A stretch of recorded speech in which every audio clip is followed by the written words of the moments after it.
Šios dienos paskaita bus skirta Švento Juozapato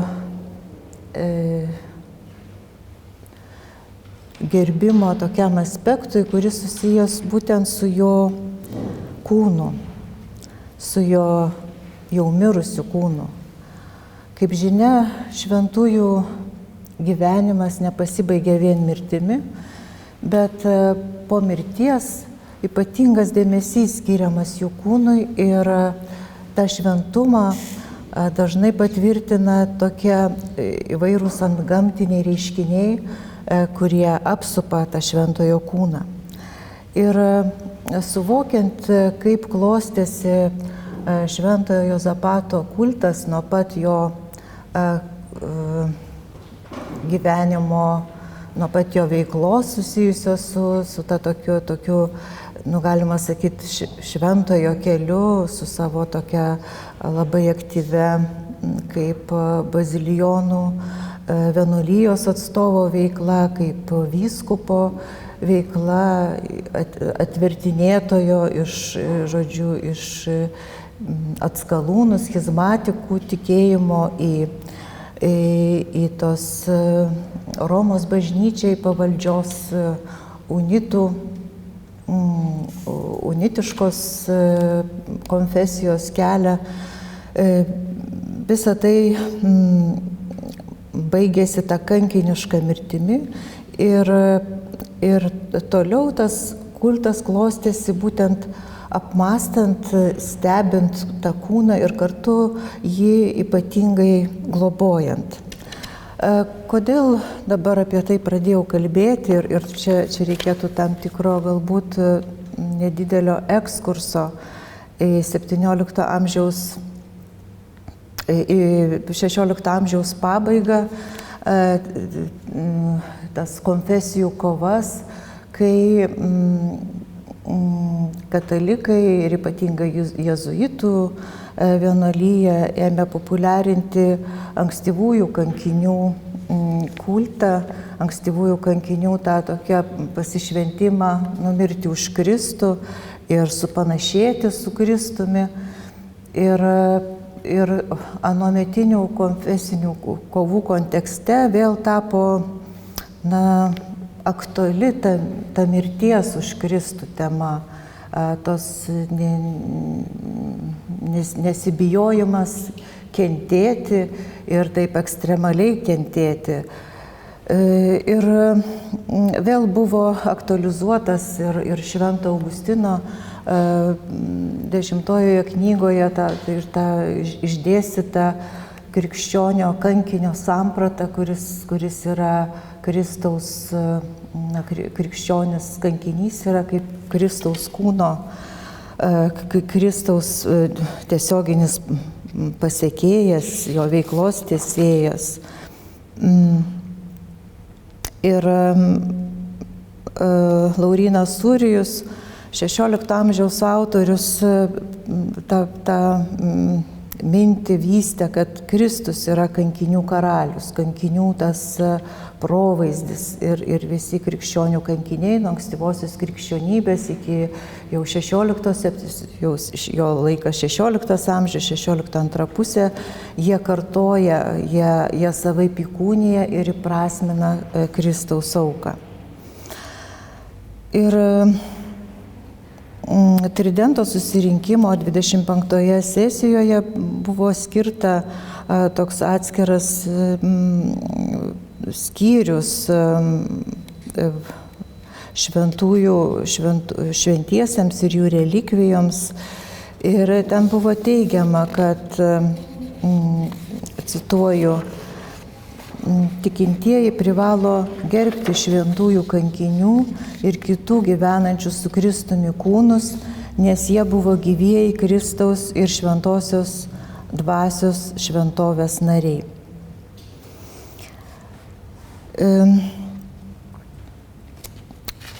Taigi,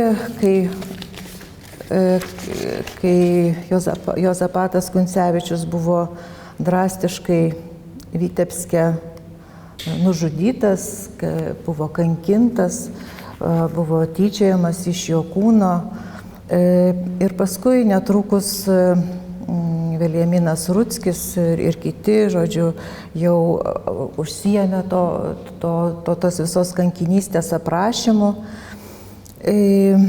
Prasidėjo paties kankinio kūno, kaip sakiau, kūno globos istorija.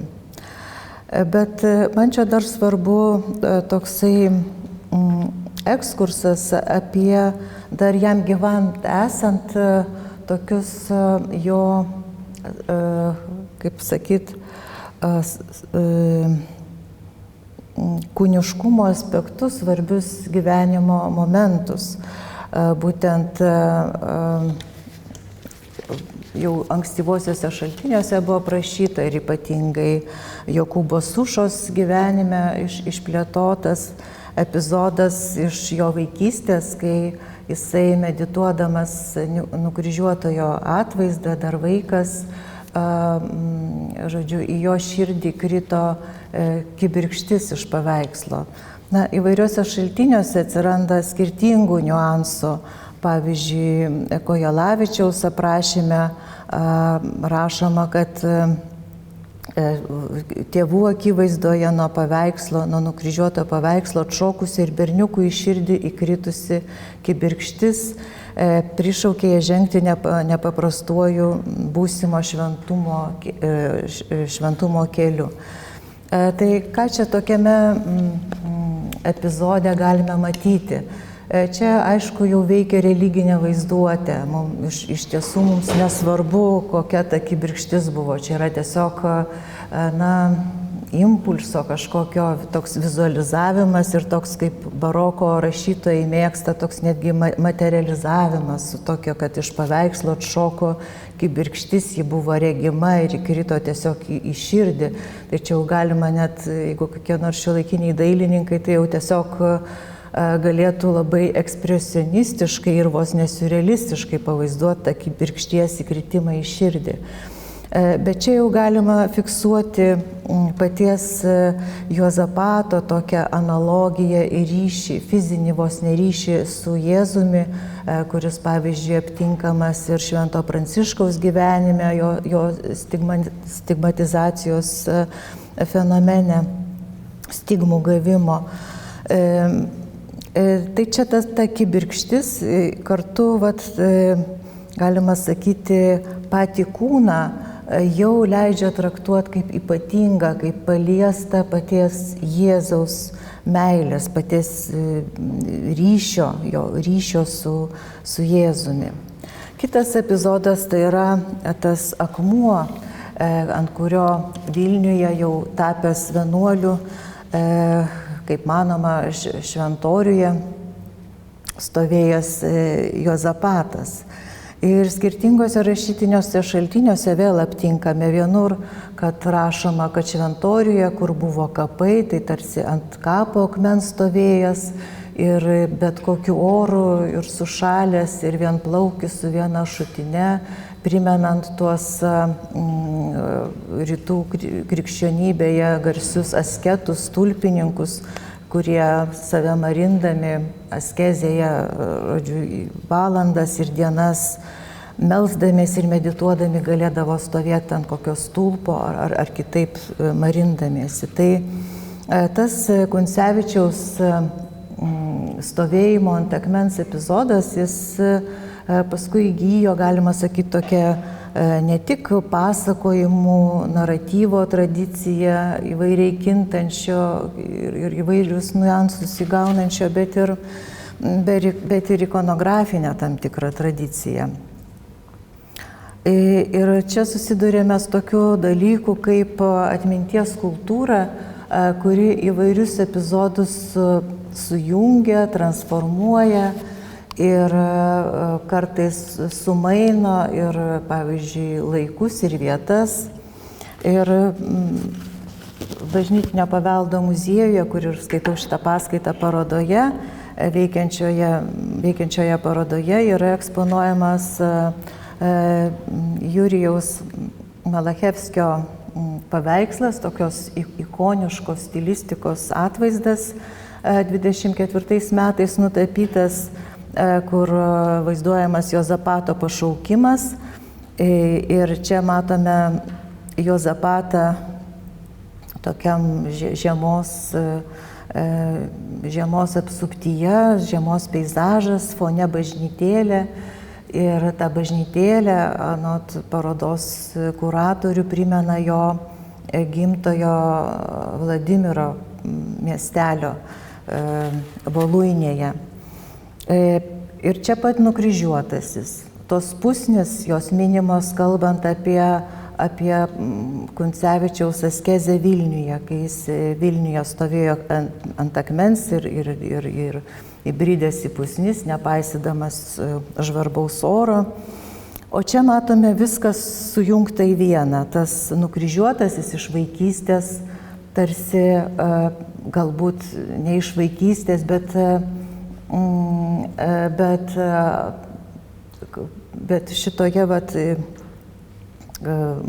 šitame paveiksle, kuris skirtas apskritai Juozapato pašaukimo tokiam laisvai interpretacijai, susijungia įvairios vietos ir įvairūs laikai. Tai istoriškai jį galėtume taip dekonstruoti kaip neteisinga, kad tuo metu tokios su vienuolio tokiu abitu ir taip toliau Juozapatas turėjęs būti, tarkim, Vilniuje ar kokiam kitam mieste. Čia jis atsidūrė savo vaikystės aplinkoje. Bet kita vertus, bet kuriam pagarbumui labai svarbus ir kūrybinis impulsas, kaip aš tai parodysiu ir savo tolimesnėme dėstyme. Labai svarbi vaizduotė, kuri tą asmenį tarsi apgaubia tokiom metaforom, įvaizdžiais, jį, galima sakyti, taip suintensyvina jo buvimą. Tai yra toks būtinas kulto komponentas, pagarbumo komponentas. Jis negali būti nepersmelktas vaizduotės. Vaizduotė yra toks, istorinių požiūrių pavojingas dalykas, tarkim, nes visą laiką atsiranda paklaidos, kažkokie hipertrofuoti dalykai, metaforika, bet mano tyrimui tai ir yra tie gražiausi ir įdomiausi dalykai, kaip vaizduotė perkuria tikrovę ir mum ją padaro, tokia kaip apie istoriją liudijančią, bet tarsi savaip aktualizuotai, su nauja įtaiga ir su dar papildomom tokiom konotacijom. Kartais tie vėlesni atminties kultūros fenomenai, jie gali nuvilti, gali sukelti įvairių prieštaravimų, pavyzdžiui, kaip ir Trejybės bažnyčioje esantis akmuo, kuris taip tarsi primena tą istorinį akmenį, ant kurio stovėjęs galbūt Kuncevičius. Bet tas akmuo galėjo būti kitoks, galbūt jis galėjo būti plokščias, ant kurio iš tikrųjų būtų galima stovėti. Bet čia ir prasideda ta kulto gyvybė, kai tu pradedi mąstyti, kai tu tą savo kažkaip žinią pradedi į dabartinį, į tą savo gyvenimo laiką ir erdvę, į savo tą orą, į savo tą miestą, kurio tu kvėpuoji ir galvoji. Štai anuomet 17 amžiaus pirmoje pusėje šitomis gatvėmis galėjo eiti ir tas keistas vienuolis, užsidegęs ugnimi suvienyti atskilusias dvi krikščioniškas šakas į vieną unitinę ir popiežiui pavaldžią konfesiją. Čia matote tokį nepilną sąrašą šaltinių, išrinkau tik svarbiausius, arba kuriuos esu kažkiek jau žinau. Čia, žodžiu, nepilnas sąrašas, bet jis rodo, su kokiu intensyvumu tas pasakojimas ir įvairūs kultą liudijantis dokumentai buvo publikuojami. Čia tik publikuoti šaltiniai. Reikia įsivaizduoti, kad jų pagrindą turėjo ir dar rankraštiniai šaltiniai, kurie ne visi galbūt buvo publikuoti. Ir kitam stulpelėje irgi taip pat eskiziškai surašytos tos žymiausios Kuncevičiaus palaikų arba jo šventųjų relikvijų, jo relikvijų vietos nuo Polocko, kuris buvo palaidotas 23 metais, iki pat Romos, kur buvo 49 metais perlaidotas. Ir tyrinėjant arba gilinantis galima matyti, kaip tokios yra kai kurios sąsajos ir taip toliau. Nors iš tikrųjų tai pagrindinė sąsaja mano šitoje paskaitoje, kurioje bandysiu sujungti rašytinius literatūrinius šaltinius su tokiu žiniomis arba kažkaip tais liudijimais, duomenimis apie jo kūno buvimo vietas, būtent per tą kūniškumo aspektą, kurį bandau apčiuopti, galvodama apie tokį, kaip tas šventojo kūnas, kaip jis galėjo būti matomas. Ir kaip jis galėjo būti matomas, mums atskleidžia ir rašytiniai šaltiniai, bet kartu atskleidžia ir vizualiniai šaltiniai arba atvaizdai. O tos atvaizdus ir tą fizinį kūno buvimą ypatingai sujungia, kaip į tokį vientisą, nedalomą ir fenomenalų darinį sujungia būtent sarkofagas arba relikvijorius, kuris yra kartu ir tokia funkcionali kūno ar kūno dalelės talpykla ir kartu šventojo reprezentacija. Šventojo reprezentacija. Taigi, pradžiai pereikime truputėlį, kiek tie ankstyvieji gyvenimo aprašymai koreliuoja kartu su tais ankstyvaisiais atvaizdais.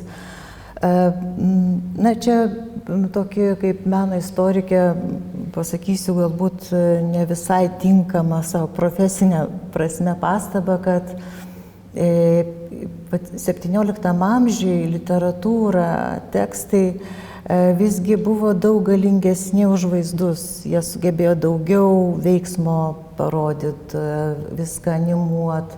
Ir kaip toliau parodysiu, kad tekstuose išsiskyrė tokios dvi visiškai priešingos srovės. Toks dokumentinis aprašymas, tiesiog pasakojimas, liudijimas, kuo realistiškesnis, kuo tikslesnis. Ir visiškai toksai laisvas, simbolinis, poetinis, besimėgaujantis tokiomis vos ne kosminėmis metaforomis kalbėjimas apie šventąjį ir jo kūną, nevengiant prisitraukti įvairiausių analogijų iš gamtos pasaulio ir antikinio pasaulio, mitologijos ir panašiai. O atvaizdas, be kurio visgi neprasidėdavo jokios asmens laikymo, tarkim, palaiminto, vėliau ir šventuoju, kanonizacinės procedūros, jokios vien teksto neužtekdavo, jį turėdavo lydėti ir tikrasis atvaizdas atsiųsdintas iš tos vietos, kur tas asmuo gyveno. Reiškia, ir tas atvaizdas irgi turėjo tą dokumentinį svorį. Ir žinoma, į Romą kartu su Benjamino Rutskio pasakojimu apie Juozapato gyvenimą ir kankinišką mirtį turėjo nukeliauti ir atvaizdas, bet mes žinome vieną ankstyvųjų atvaizdų, tai Leono Kreizos pamokslė publikuota medžio raižinį. Tai reiškia, jau yra medžio raižinys, jau yra reprodukuotas atvaizdas, kuris galėjo būti sukurtas pagal tapytą paveikslą arba kokį nors piešinį. Ir čia jau ne mano atradimas, apie tai kalbėjo ir Jolita Liškevičienė kitoje paskaitoje, kad štai Volodimiras Aleksandrovičius, Ukrainos mokslininkas, Lvivo Stepoviko bibliotekos grafikos rinkiniuose atrado dar vieną labai panašų Juozapato atvaizdą, kurį lydi ir jo stebuklai, ta prasme ir pasakojimas apie jo gyvenimą, kaip tradiciškai.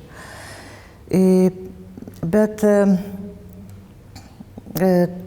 dar kitas žingsnis, aš čia taip šuoliuoju, tai yra jau tas jo paskelbimas palaimintojo 643 metais ir ta proga sukurti atvaizdai. Tai matome tapytą romietišką paveikslą, kuris greičiausia buvo provaizdis graviūros, kuri buvo publikuota 43 metų Antonijo Gerardi gyvenimo aprašyme, gyvenimo tokioj santraukoj. Ir greičiausia, kad panašiai kaip matėme medžio raižinį su atvaizdais, kurie rodo taip naratyviai, pasakoja gyvenimo įvykius ir kankinystės istoriją, greičiausia galėjo būti ir kokios nors graviūros ar graviūrų įklyje.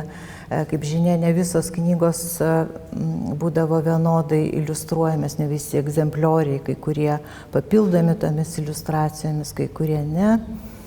Na ir čia parodoje radau būtent tos 43 metų graviūros tokią repliką iš Lvivo. Matosi, kaip vaizdai perdoda tą ikonografinį modelį. Ir antros pusės dailėje galima sakyti, kad susiformavo tokie keli tipai ikonografiniai, kuriuos sutinkame ir Sušos veikalo, jo lotyniškoje biografijoje, ir sklido ir pavieniai.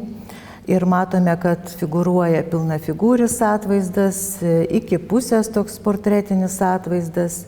Ir pirmosiuose atvaizduose Kuncevičius su vyskupo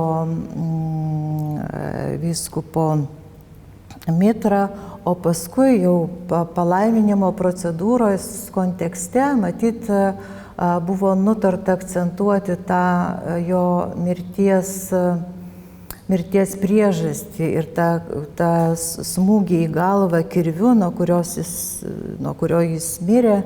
Ir tas vaizdavimas su kirviu galvoje, jisai paskui jau ir išliko, jis įsivystė į tokį atskirą tipą. Ir būtent aš įsiečiau su tuo jau su tais atvaizdais, kurie buvo ne iškart kurti, bet jau skelbiant palaimintojų. Bet ilgainiui, žinoma, figūravo ir tas portretas ir su tokiu gobtuvu, bet iš to matome, kaip visgi dailė yra gana ribota ir turi savo toj raiškoje jungia simbolinius atributus, pavyzdžiui, simbolinę palmę šaką, ir tuos atributus, kurie nurodo pareigybės, žodžiu, kankinio ir vyskupo atributai vienas kitą papildo ir taip taupiai pasakoja, nurodo, kas yra vaizduojama, kas tai per asmuo.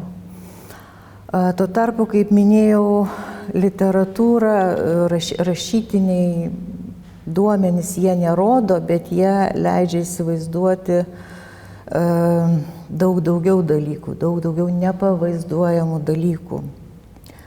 Tai kas į ką į ką dailininkai, ypatingai 17 amžiaus, tiesiog atsiremdavo ir tiesiog nebuvo tam tokių raiškos priemonių, tokios tradicijos, nes atvaizdai kisdavo labai lėtai, ikonografinė tradicija, kaip matome, čiagi šimtmečiai praėjo, o kažkiek labai nedaug kas pasikeitė. Galima stilistiką matyti, kad pasikeičia. Ir kadangi mano paskaita susitelkė į tą pomirtinę Kuncevičiaus veiklą tokia kaip šventojo, mistinę veiklą, aš čia pateikiu du tos jo skirtingus kūno aprašymus. Tai būtent karsto atvėrimą, kuris įvyko iškart po kankinystės 23 metais ir paskui 37 metais. Ir visi tie karsto atvėrimo ir aprašymo, kas ten yra, kaip tas kūnas atrodo atvėrus karstą, juos galima rasti Koslinskio knygoje Aukso karūna, kuri buvo išleista 673 metais. Na ir aš perskaitysiu šitą vieną iš tų aprašymų. Tai jau buvo antrasis, praėjus po mirties daugiau kaip apie 14 metų. 637 metais, rugpjūčio 15 dieną, apaštališkieji komisarai, norėdami pamatyti palaimintojo kankinio kūną, atėjo į bažnyčią ir atitraukė kai kuriuos paveikslus dengiančius karstą, pagaliau atidengė karsto raudoną Damasko apdangalą ir rado vyskupo drabužiais apvilktą šventojo kūną. Tačiau jo drabužiai buvo įdulkęs ir vietomis drėgnais gabalais pavirtę. Todėl naujais drabužiais aprėdė kaip priklauso. Nuėmė mitrą, pastebėjo, kad plaukai nuo galvos nukrytę ir įdulkęs pavirtę, tačiau pati galva buvo su visa oda, tarsi visiškai nebūtų pažeista, ant raudonos pagalvės gulinti. Jo mirtina žaizda buvo matoma. Pats kūnas ir jo dalis buvo visos ir nepažeistos, tik sudžiūvusios.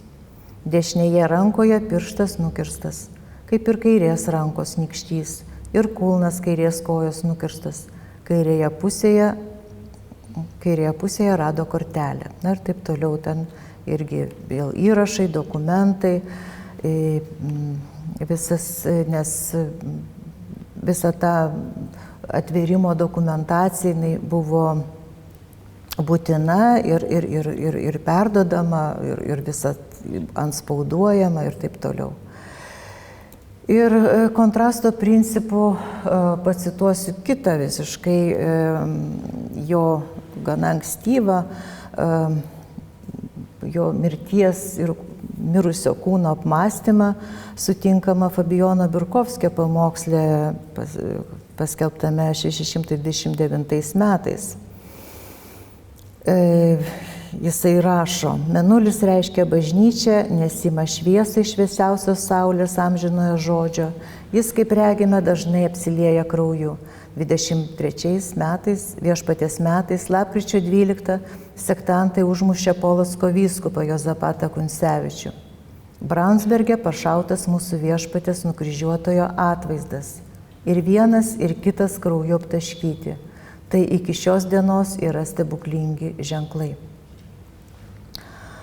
Taigi čia iškart analogija vėl su viešpatės paveikslu, kuris yra visiškai kitoj vietoj, bet laikas tai susieja ir ta mirtis yra čia visiškai nebaisi, čia traktuojama kaip savita dovana, kaip šviesa, kaip savotiška malonė tikintiesiems.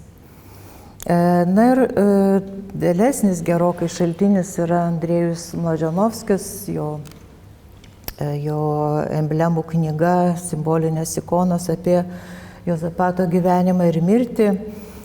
Šitas šaltinis yra publikuotas jo faksimilė ir mokslininkų labai ir išverstas į lietuvių kalbą Mintauto Čiurinsko, Onos Dilytės Čiurinskienės, taip pat analizuotas mano kolegės Jolitos Liškevičienės, žodžiu, šaltinis labai gerai ištyrinėtas. Ir čia jis man vėlgi labai aktualus tuo principu, kaip aprašomas mirusiojo kūnas. Čia tik tai vienas epizodas, ten tų vietų tokių yra daug daugiau ir galima, norint šitą knygą paskaityti. Taigi cituoju: esu tvirtai įsitikinęs, kad Juozapatas įgavo britiškojo mineralo prigimtį. Čia tuo metu, kai jis buvo paskandintas jau.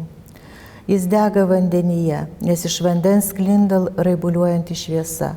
Upė neužsikloja ledo tiltų, kad tikratikių bendruomenės galva neatsidurtų po einančiųjų kojomis.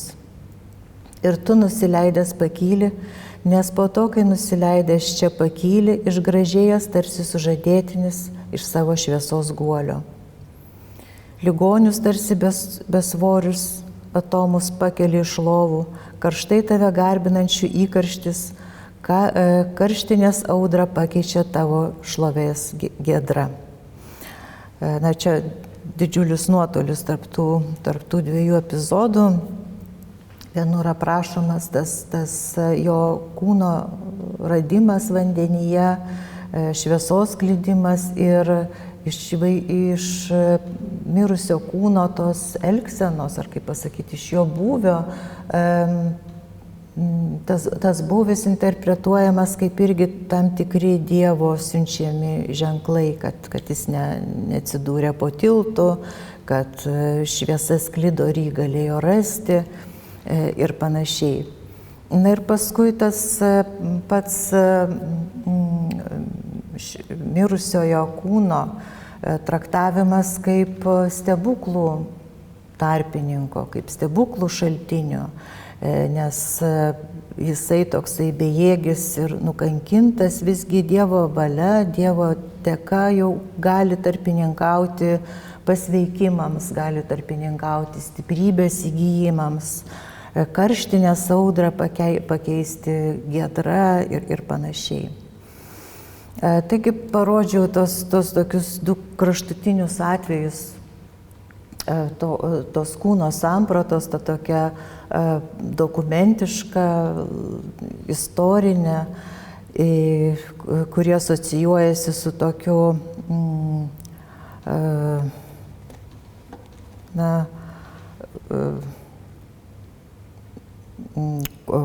korpus principale principu, kuris visgi akomponuojamas to korpus mystikum arba to amžino kūno, profesinio kūno.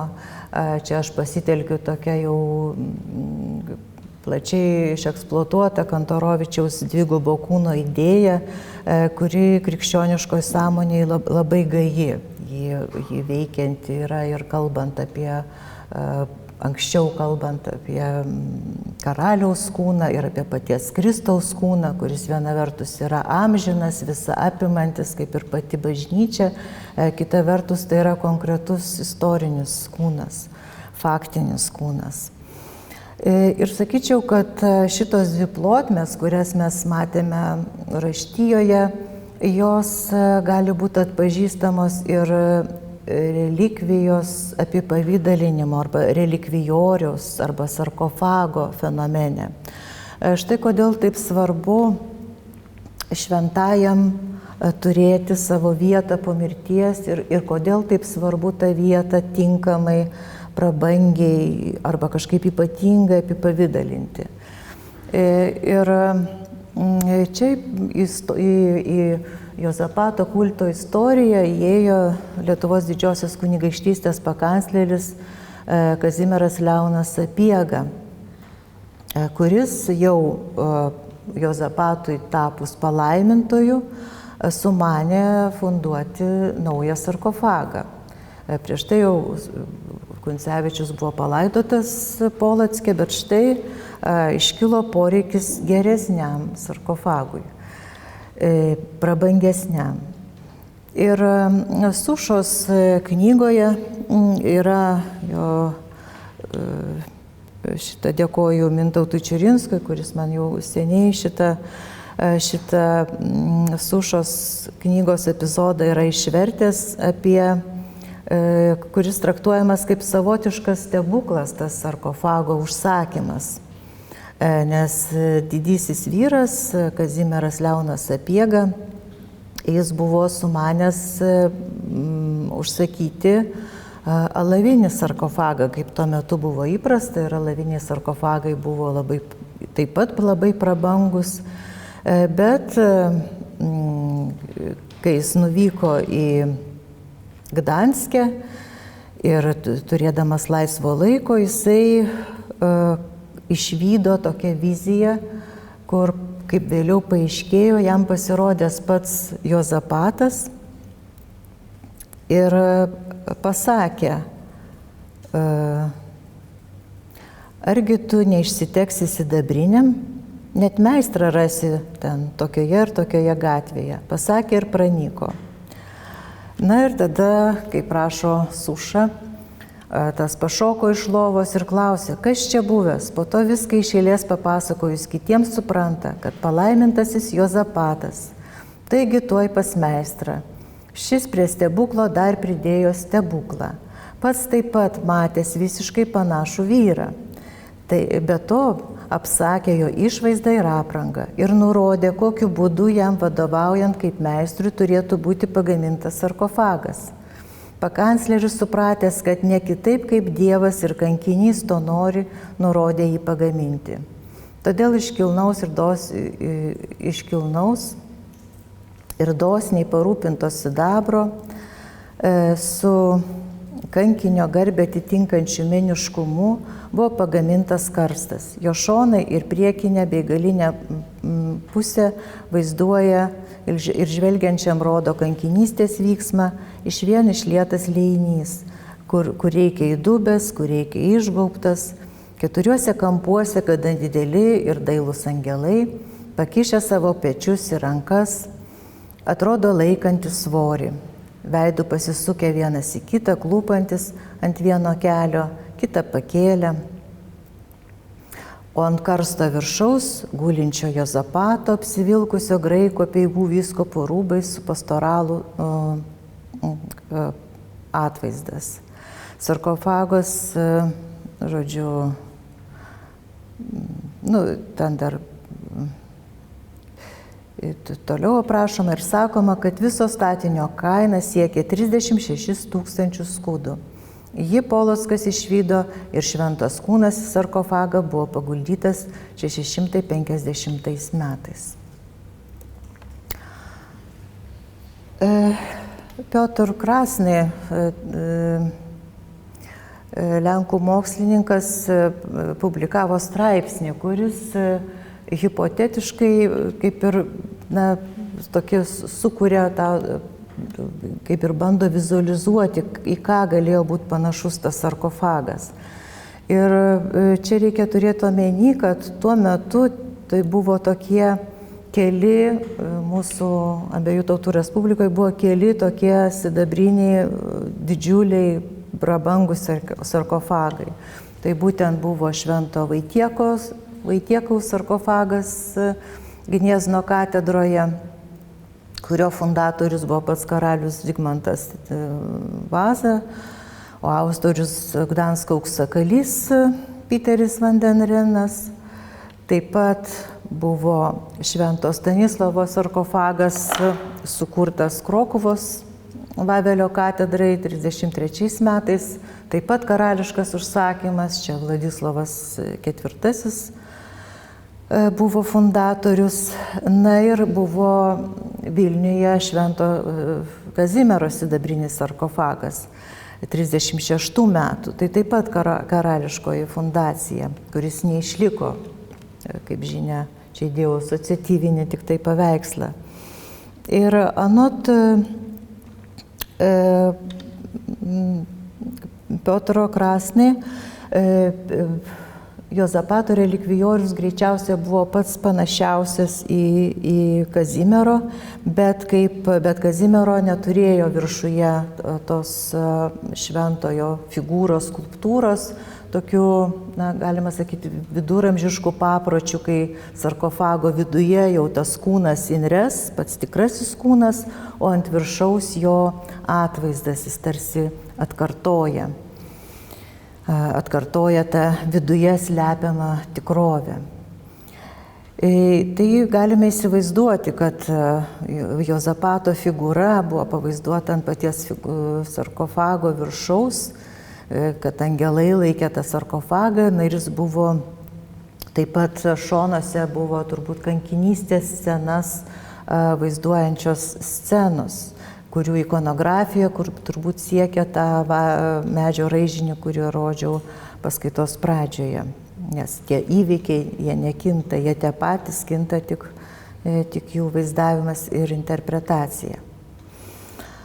Ir tas prabangos aspektas, tai, kad kūnas vertas brangenybių, jis vertas ne tik meniškumo, bet ir investicijos, buvo akcentuojamas ir Andrėjaus Mladženovskio dedikacinėme tekste, kuris skirtas Jurgiui Stanislovui Sapiegai, reiškia jau Sapiegos, Kazimiero Sapiegos giminaičiui, Polocko vaivadaičiui.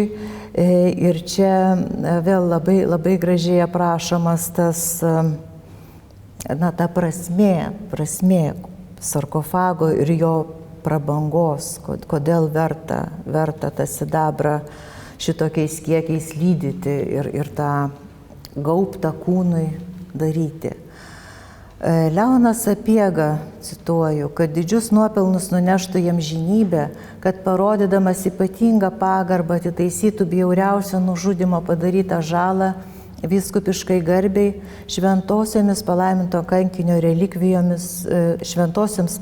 relikvijoms parūpino didingesnį sarkofagą, retą ir vertingą, kuriame tarsi dvikovoje veržėsi meniškumas su brangumu ir pergalėjo brangumas. Darbui pradžią davė žmogiškuosius pranokstantis netgi dangiškasis patarimas. Ir čia jis aprašo tą viziją, tą paties Juozapato pasirodymą, kaip dangiškąją valią. Ir visą didelį svorį sudarė tikras grynas sidabras, kurio buvo išlydyta daugiau nei 60 000 auksinių imperialų. Ką turėjo brangaus, Leonas iškėlė į dienos šviesą iš tamsybių ir skrynių kalėjimo, parodęs didį gailestingumą, išlaisvino sidabrą ir, kas nuostabiausia, pačią palaimintojo kankinio mirtį tarsi gyvą, meniškai atgaivino metale, sukurdamas kažin kokį nuostabų savo geradariškumo ženklą. Tai tas sarkofagas arba relikvijorius, ta kūno talpykla yra kartu ir toks sustingęs, bet kartu labai gyvas pačios kankinio mirties reprezentavimas ir kartu parodymas jo buvimo tokį,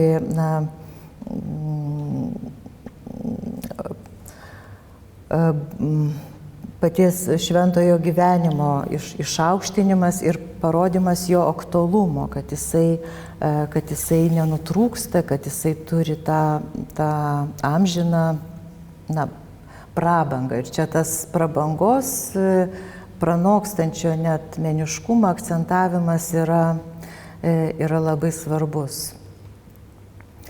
Ir prabanga ne šiaip, kad čia, sakysim, barokas, čia, žmonės turtingi buvo ar panašiai, ar labai mėgo tą švytinčius blizgius daiktus, bet jau pačioj šventojo relikvijos sampratoj buvo užkoduota ta vertės problematika. Mikalojus Mostickis savo garsiajame pamoksle ir Lietuvoje publikuotame apie šventųjų relikvijas nurodo, kad pačios relikvijos, juk tai yra nykstanti kūno dalelė, labai trapus dalykas, trūnėsiai, pilkas irstantis kūnas, bet jis vertesnis už visas brangenybės ir visus auksus, nes jis liudija Dievo buvimo žemėje. Čia susitinka, kaip Peteris Braunas parašė, kad kape susitinka dangus ir žemė.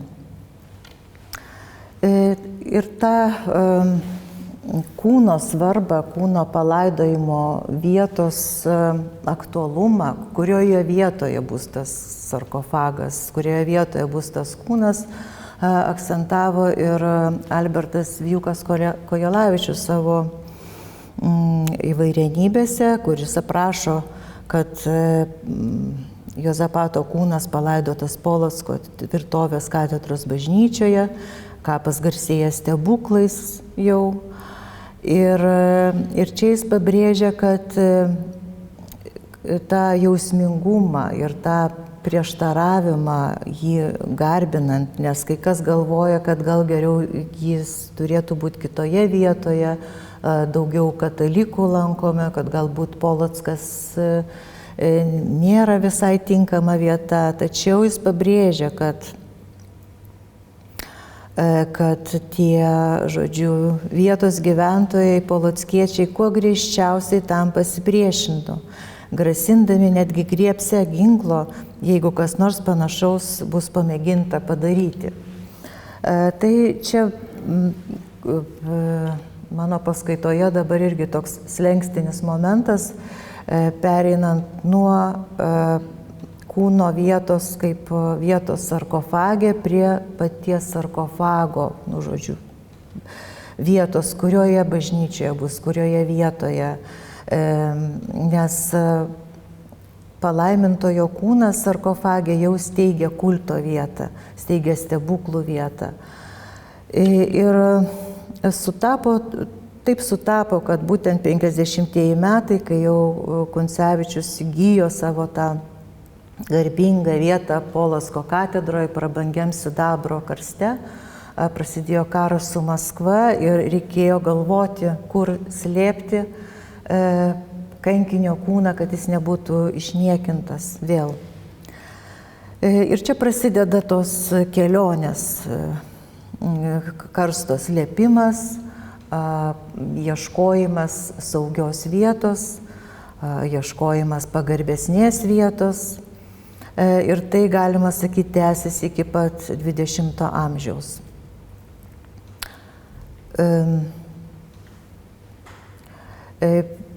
Mums svarbu tai, kad, pavyzdžiui, 67 metais kankinio relikvijos palaikai buvo atvežti į Vilnių. Ir sutapo, kad Vilniaus vyskupų kaip tik nuo 67 metų buvo Aleksandras Sapiega. Tai čia ta Sapiegų santykio su, arba jų tos tokios savitos globos Juozapato kūno istorija tęsiama. Aleksandras Sapiega, Vilniaus vyskupas ir į Vilnių atvežami palaikai. Buvo surengta iškilminga procesija ir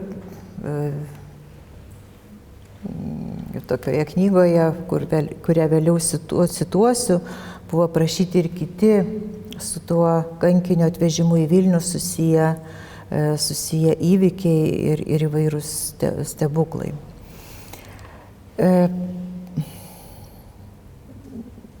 Bet irgi vienas iš tokių, kurie tą, galbūt sakyčiau, tą vietą parinko, tai buvo Kijevo metropolitas Gabrielius Kalenda, kuris ko gero ir buvo sumanytojas to atvežimo į Vilnių.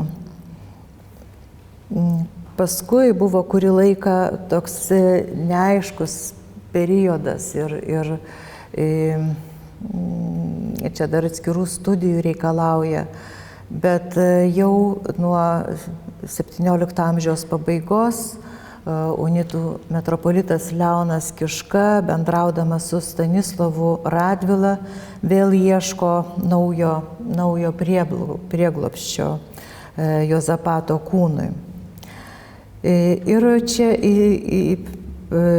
prasideda tokia, kaip savotiška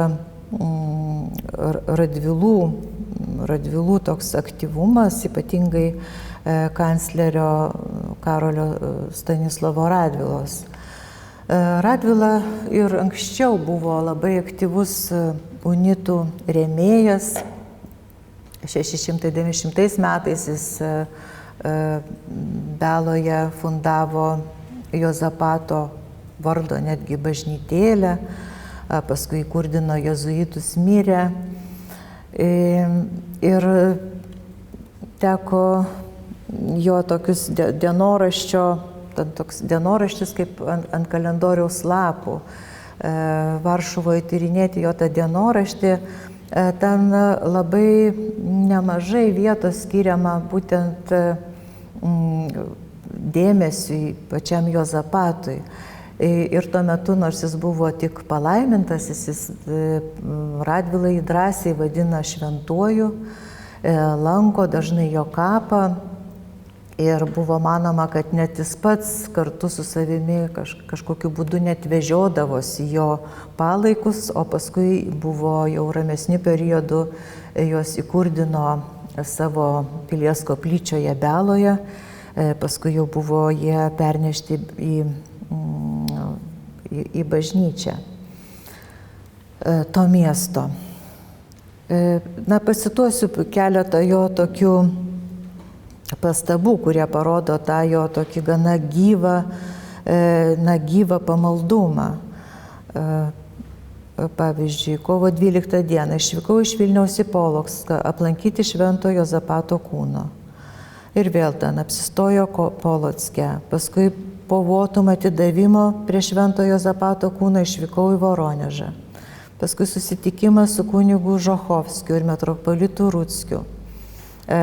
Paskui vėliau Žochovskis, pavyzdžiui, parašė ir publikavo knygą būtent apie Juozapato Kuncevičiaus tas palaikų kelionės iki 14 metų blaškymasi. Bet aš tos knygos kol kas neradau, tik tai jinai bibliografijose figūruoja. Paskui rašo, kad laimingai apsistojo Barūnai. Barūnai vėlgi yra bazilijonų vienuolynas, bazilijonų bažnyčia. Aplankiau stebuklingą Marijos paveikslą, paaukojau paauksuotą relikvijorių, daviau dosnią išmaldą.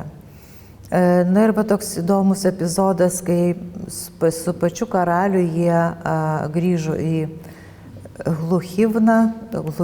Gluchivą, nežinau kaip čia tiksliai geriau būtų transkribuoti, ir su karaliu išklausė šventų mišių ir karalius matė, Juozapato kūną matė. Tai kad jis pats matė, tai jam čia kaip savaime suprantama, bet žodžiu buvo parodyta ir karaliui. Na ir paskui 9 metais čia buvo tiesiog buvo pas jį atvykęs ne vienas, žodžiu, bazilijonas ir net toksai įvyko, man buvo bazilijonų dedikuotas disputas. Tačiau ta globa baigėsi taip ganėtinai, kaip čia pasakyti, ne visai sklandžiai, nes jau į gyvenimo pabaigą jau bazilijonai matyt pajutę tokią saugesnę atmosferą, pradėjo rūpintis, kaip palaikus, Juozapato palaikus atsiimti, galbūt įkurdinti kažkurio jų bažnyčioje. Ir ypatingai tai paaštrėjo po Karolio Stanislovo Radvilos mirties. 28 metais jau metropolitas Kiška kelis kartus jau prašė Radvilo žmonos grąžinti relikvijas bazilijonams, nes jos buvo ypač reikalingos Žiūrovicų Dievo motinos karūnavimo iškilmėms. Taigi prie stebuklingo atvaizdo išraižyto ant alebastro, kuris jau nuo 17 amžiaus pradžios garsėjo stebuklais ir dabar buvo išrūpintas jo karūnavimas, buvo taip strategiškai labai buvo reikalingas tas Juozapato relikvijų grįžimas, nes ir pats Juozapatas vienu metugi buvo Žirovicų vienuolyno vyresniuoju ir rūpinos ir tos bažnyčios atnaujinimu. Jis iš vis toks buvo ganėtinai daug, jis tų buvo bažnyčių atnaujinimus organizavęs ir Vilniuje, ir Polocke, ir tam pačiam Vitebske pradėjo, žodžiu, toks buvo rūpestingas šventovių puoselėtojas.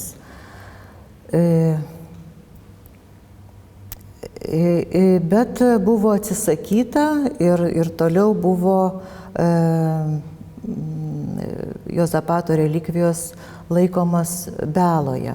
Būtent Beloje buvo pradėtas toks irgi bazilioniškas kultas, bet jos neatiduotas į Žirovicus iš karto.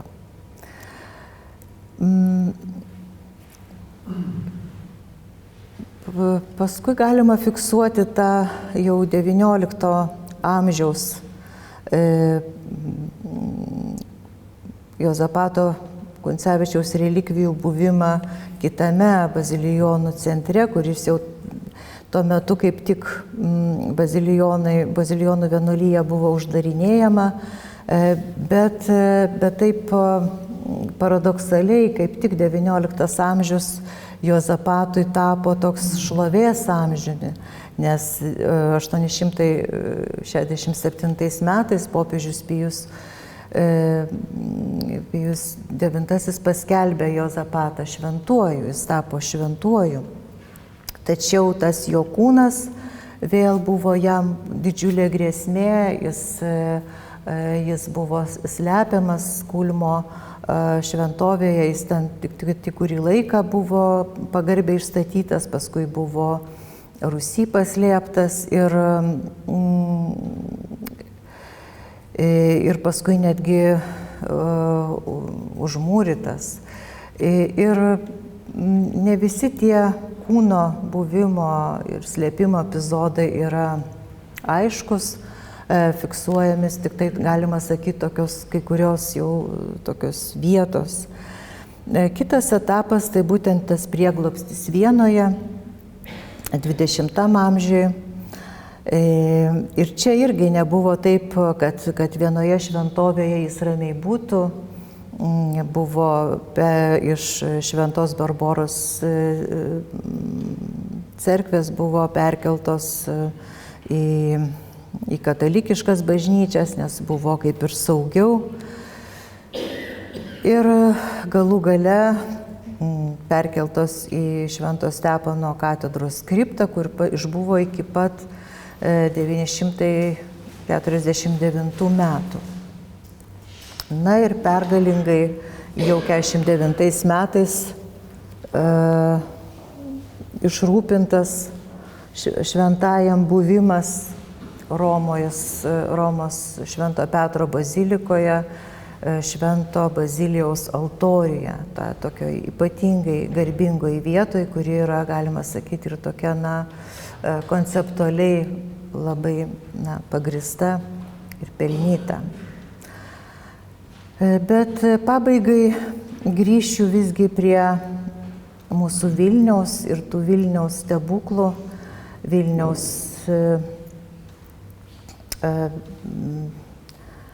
Vilniaus kaip Juozapato Kuncevičiaus, kaip šventojo, kaip to aktyvaus kelio tikėjimo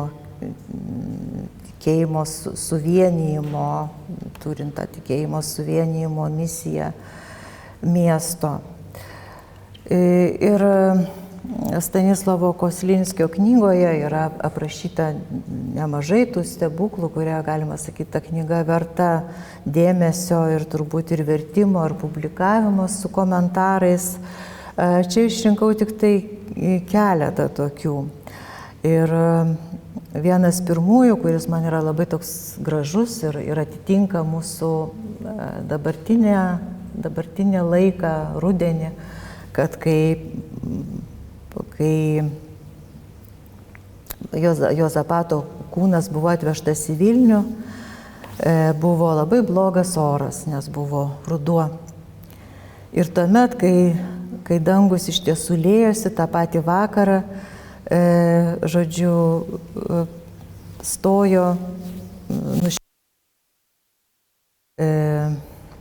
ir kaip Kotlinskis poetiškai rašo, dangus tarsi pažydo atvykus maloningam tėvui, atvykus Lietuvos globėjui dar vienam.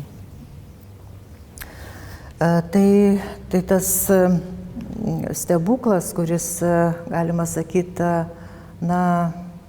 pagalvotumėm, kad jis toks, labai toks natūralus, tarsi atsitiktinis, jisai siejasi su ta tokia paties miesto kaip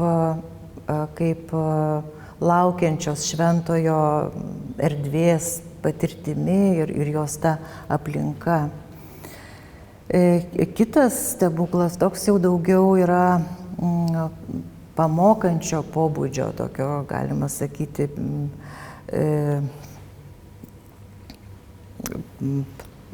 draudžiančio, pamokančio,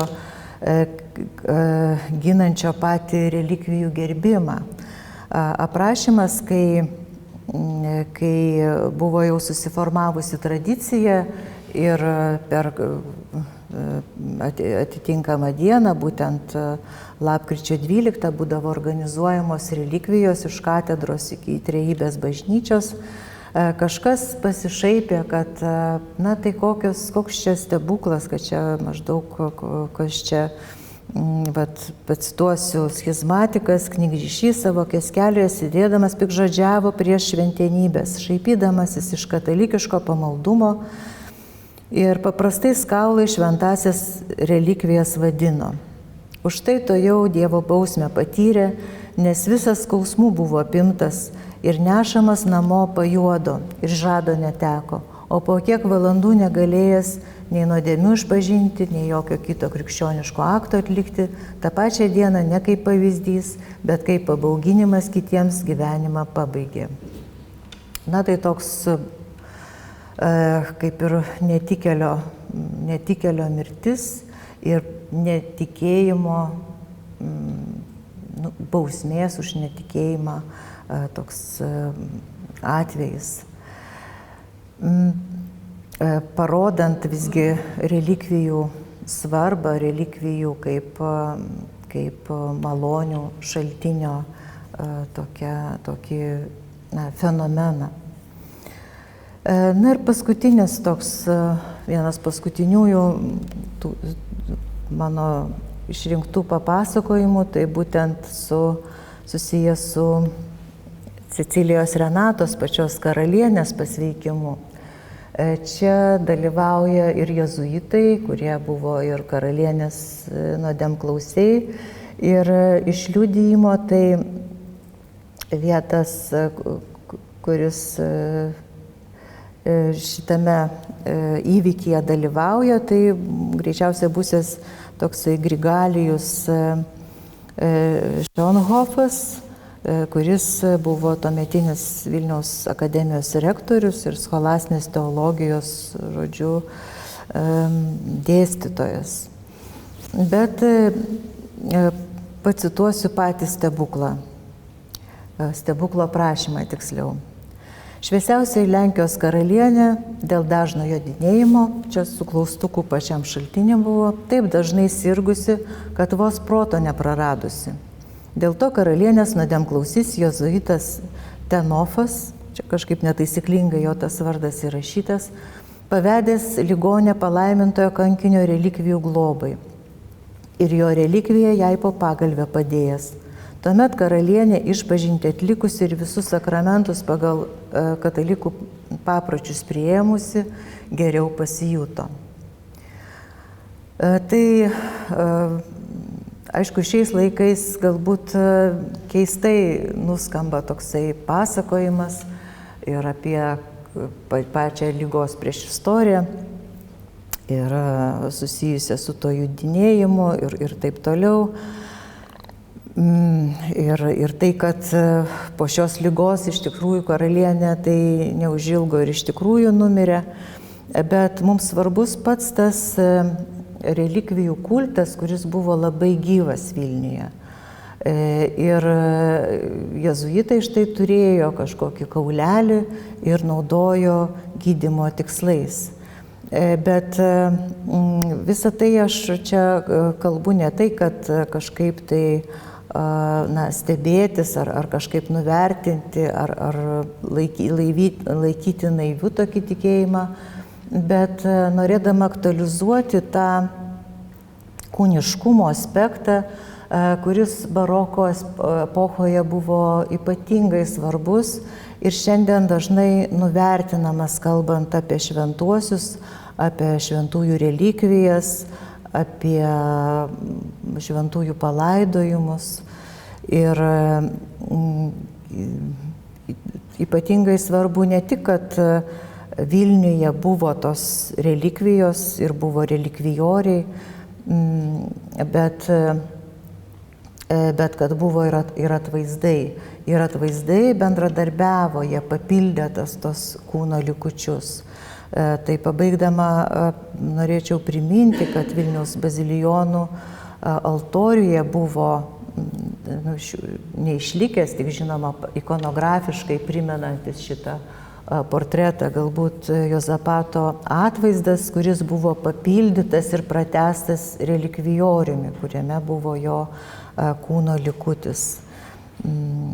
Buvo paveikslas ir ant jo pakabintas dikdokas sidabrinis paauksuotas relikvijorius, apie 20 akmenėlių nusakstytas. O pačioje, reiškia, buvo dar vienas relikvijorius karstelio pavidalo. Na ir šiandien Bažnytinio paveldo muziejaus parodoje skirtoje Juozapatui Kuncevičiui yra 18 amžiaus pradžios relikvijorius, manoma, sukurtas Gdansko meistrų, kur galimai buvo saugomas kažkokia relikvija Juozapato, galimai jo piršto relikvija, nes taip yra fiksuojama vizitacijos aktuose. Deja, mes turime tuščią tą relikvijorių, bet mes jį galime užpildyti savo žinojimu apie tą relikvijų svarbą ir jų 17 ir 18 amžių, o ir vėliau tikėtą galią, kurią šiandien mes kažkaip galime savo aktualizuoti ar bent apie ją žinoti.